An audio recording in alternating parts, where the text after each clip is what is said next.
Hi, I'm Sandy Kemsley of column2.com. I'm here today for the Trisotech blog with some practical design tips for designing models.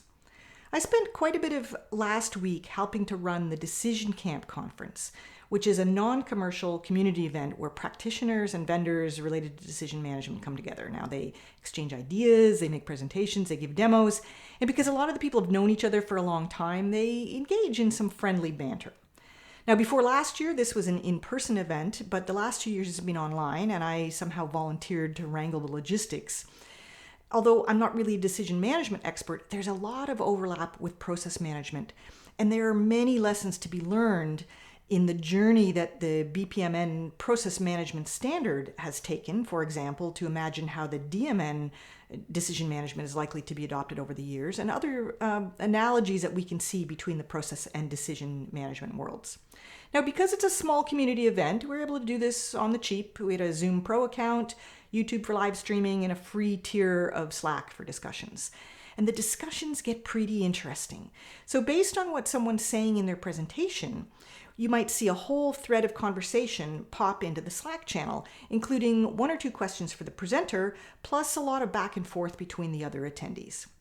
Now, one of the presentations sparked a discussion about how modeling might be different depending on what you're doing it for. And this was about decision modeling, but the same is true for process modeling, or what I've found in my experience anyway. Now, in short, if you're creating models knowing that they will be automated, are the results different from when you're modeling mainly for analysis and documentation? And I believe they almost always are different, but the question is, why are they different? Now, you would think if you're modeling a business process or decision, there would be some sort of truth about the business that's encapsulated in the model. So either as an as-is representation or a to-be future state. But that's just not true when you look at automated versus non-automated thoughts as where you're going with your model. So a model built for automation will always, in my experience, be different from one built that's purely for documentation. So there's a couple of different reasons. First of all, there's a granularity issue. Documentation models often leave some leeway to the worker who's going to perform a step. So it relies on them to decide how to do something in the moment. Now, if it's truly not something that can be determined in advance, then this is really less structured knowledge work, and that should be modeled more like casework and less like possibly a strict process or decision model. But a lot of the time, it's really just that the modeler can't be bothered to document every little detail. They know that the worker is going to complete their task using good judgment. Or maybe the actual workers won't even see these models. They might be more of a tool for analysts or management. So putting in every little implementation detail would be overkill to a certain extent. Now, automation doesn't have good judgment. It needs to be told every little step in detail. So the models built for automation have to be much more granular. Should the same models have the same amount of detail if they were only destined for documentation? Well, yeah, possibly they should, but no one actually does that.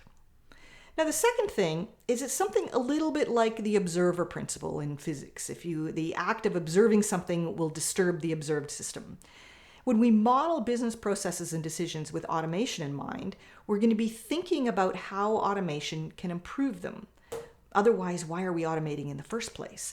So the act of looking at the process or decision that we want to model is going to change how we think it should be modeled, not just capture what's being done or what possibly a third-party analyst might think needs to be done.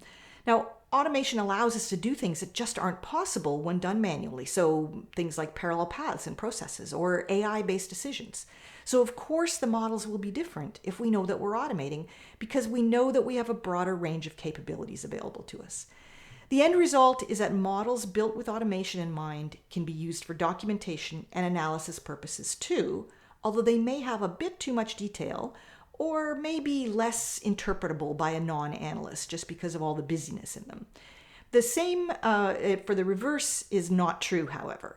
Models built purely for documentation purposes should not be used directly for automation, or we would just be paving the cow paths, and that defeats the purpose of looking at how we can get process and decision improvements through automation. That's it for today. You can find more of my writing and videos on the Trisotech blog or on my own blog at column2.com. See you next time.